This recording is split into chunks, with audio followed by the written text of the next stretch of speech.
L'aria strafottente di chi non ha paura di niente, una strepitosa capacità di negare anche le verità più evidenti. Tra i boss di Cosa Nostra, la figura di Luciano Ligio è senza dubbio tra le più importanti.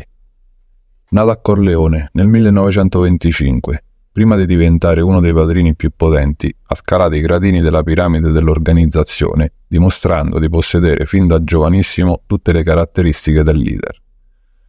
Va detto che a esaltare le sue fantomatiche potenzialità è stata la fortuna che, dalla metà degli anni 40 fino alla fine degli anni 60, gli ha consentito di circolare quasi liberamente nonostante fosse ricercato per una sfilza di reati.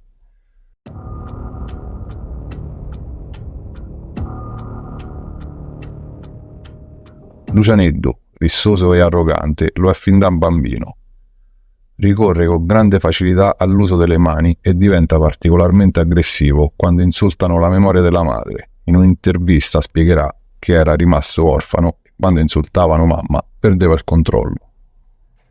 Lucianeddu cresce e con lui anche la sua mente criminale. Tutto comincia quando, non ancora ventenne, riesce a farsi assumere come campiere dal dottor Caruso, proprietario di un'azienda agricola, prendendo il posto del campiere assassinato il 29 aprile del 1945. Il lavoro di campiere lo mette in contatto con altri campieri sparsi nella zona e intenzionati come lui ad arrotondare con attività illecite. Il 1 giugno del 1944 viene denunciato per la prima volta per porto abusivo di armi da fuoco. 2 mesi dopo, il 2 agosto del 1944, le guardie campestri Pietro Splendido e Cortimiglia, con la guardia giurata Calogero Comaglianni, lo arrestano mentre tenta un furto di covoni di grano. Resta dietro le sbarre nemmeno 2 mesi, perché gli viene concessa la libertà provvisoria. In quel periodo Ligio è stato ribattezzato Coccio di Fuoco, in siciliano Chicco di Fuoco, per la facilità con la quale s'accende la sua furia.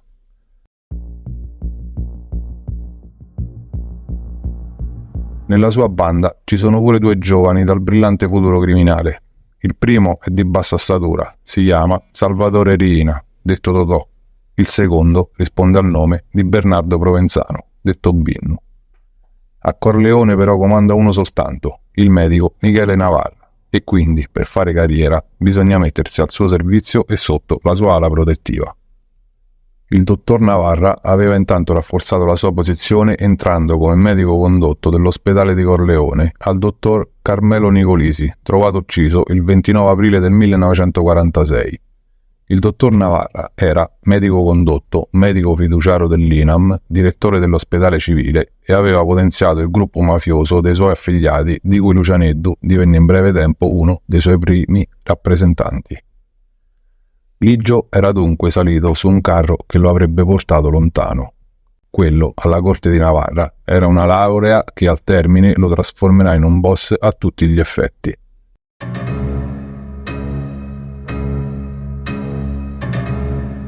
Alla fine degli anni 40 gli venne attribuito il confino obbligato per 5 anni, perché per fonti confidenziali risultava implicato in 3 omicidi. Ma al confino non ci andrà mai, perché si dà alla macchia, diventa latitante. Lucianeddu entra anche nell'indagine della tragica fine di Placido Rizzotto, il segretario della Camera del Lavoro di Corleone, scomparso il 10 marzo del 1948. Rizzotto era un sindacalista che ai mafiosi aveva creato un sacco di problemi e con Lucianeddu i rapporti non erano buoni per un episodio specifico. In un'occasione il sindacalista prese Ligio per il bavero della giacca, lo trascinò per qualche metro e lo appese a una cancellata. Un'umiliazione che uno come Lucianeddu non gli ha mai perdonato. Rizzotto era uno del movimento contadino che si batteva per la politica agraria, azione malvista dai grandi proprietari terrieri, in particolare a Michele Navarra, il quale non aveva digerito che il sindacalista gli aveva negato la nomina a socio onorario della sezione locale combattenti e reduci, della quale lui era segretario. Inoltre Rizzotto, un mese prima di sparire, aveva aiutato un gruppo di ex partigiani che erano stati aggrediti da un gruppo di giovani mafiosi. 11 giorni dopo la scomparsa del sindacalista, il 21 marzo, un quotidiano pubblica la notizia che un testimone ha visto alcuni uomini uccidere Rizzotto. Si tratta di un pastorello di 12 anni, Giuseppe Letizia, che era sul luogo del delitto perché stava sorvegliando un gregge. Un testimone prezioso, che però muore molto presto. L'auto sulla quale sarebbe stato caricato il sindacalista era una Fiat 1100 e Lucianeddu possedeva una vettura dello stesso modello. 3 settimane dopo la scomparsa di Rizzotto, i carabinieri di Corleone, guidati dall'allora capitano Carlo Alberto Dalla Chiesa, denuncia Ligio e 3 suoi complici per sequestro di persona. Sembra un buco nell'acqua, ma i stessi carabinieri fermano Pasquale Criscione e Vincenzo Collura. Secondo alcune fonti confidenziali risulta che insieme a Ligio sono coinvolti nel sequestro di Rizzotto. Le voci raccolte vengono confermate poi dagli stessi Criscione e Collura che, interrogati da Dalla Chiesa, confessano di aver partecipato al sequestro del sindacalista, che poi sarebbe stato ucciso da Ligio con 3 colpi di pistola. I 2 arrestati rivelano pure che il corpo di Rizzotto è stato gettato in una foiba in località Roccabusambra. Dopo 9 mesi, il 13 dicembre, nel luogo indicato da Criscione e Collura, furono trovati i resti di 3 cadaveri, tra cui quello di Placido Rizzotto. I 2 vengono tenuti in arresto e viene denunciato anche Lucianeddu, che è latitante. Ma poi Criscione e Collura ritrattano tutto, sostenendo di non aver mai confessato nulla e di non aver firmato i verbali ignorando il contenuto.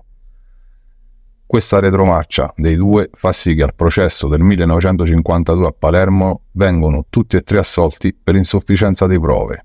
Anche l'appello e la Cassazione definitiva del 1961 confermeranno il verdetto, che diventerà così definitivo.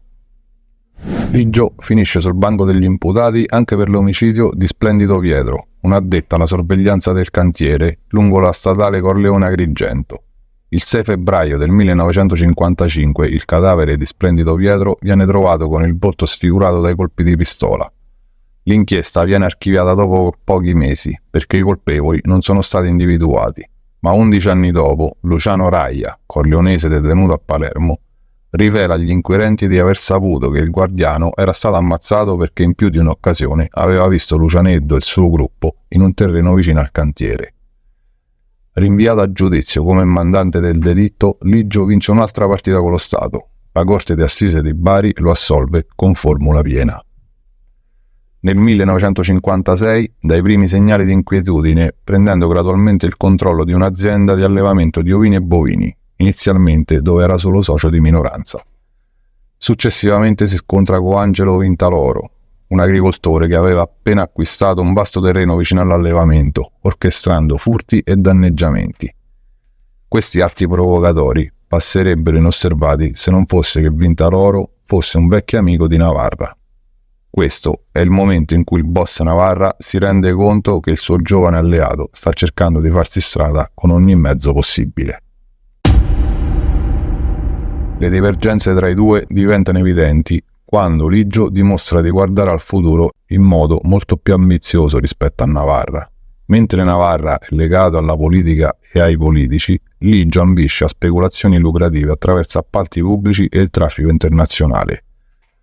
La loro divergenza diventa ancor più chiara quando Navarra si oppone alla costruzione di una diga progettata per l'irrigazione della Valle del Belice, affermando che deve proteggere gli interessi dei suoi amici proprietari terrieri.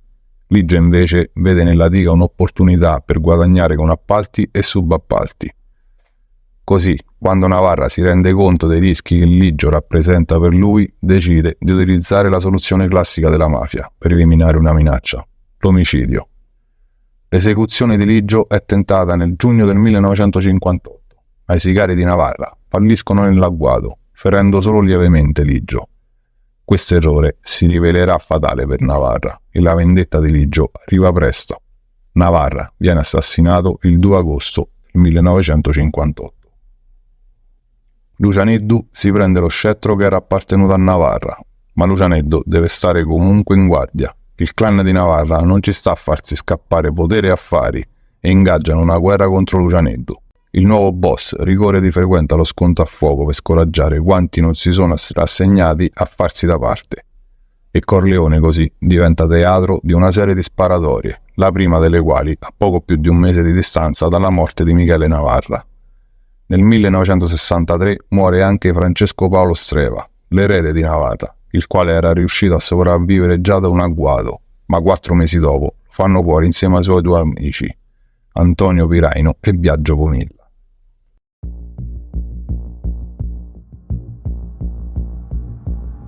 Dalla guerra con Ligio il gruppo di Navarra esce decimato, perché ai morti ammazzati bisogna aggiungere anche 5 scomparsi dei quali non si sa più nulla. L'ergastolo che prenderà per l'omicidio di Navarra e del suo amico, ma a parte questo Ligio riesce a scansare diverse trappole della giustizia, si sottrae al confino, viene assolto ripetutamente, si dà alla fuga con facilità. È sempre stato un mafioso dalle 1000 risorse, una straordinaria miscela composta da una vocazione di violenza a un senso raffinato per gli affari. Come tutti i boss degni di questo nome, pure Ligio è latitante nel suo stesso paese. Riesce ad evitare le manette solo fino all'alba del 14 maggio del 1964. Carabinieri e poliziotti lo trovano steso in un letto, sul comodino ci sono delle medicine e un catetere gli impedisce di muoversi agevolmente. Dice di soffrire del morbo di Pot. Gli uomini che lo ammanettano sono soddisfatti di aver messo la parola fine alla fuga di un personaggio molto pericoloso, ma nel loro rapporto sottolineano un particolare assai sorprendente. Ligio si nascondeva nella casa di Leoluchina Sorisi, l'ex fidanzata di Placido Rizzotto, il sindacalista per cui l'assassino era sospettato proprio Lucianetto.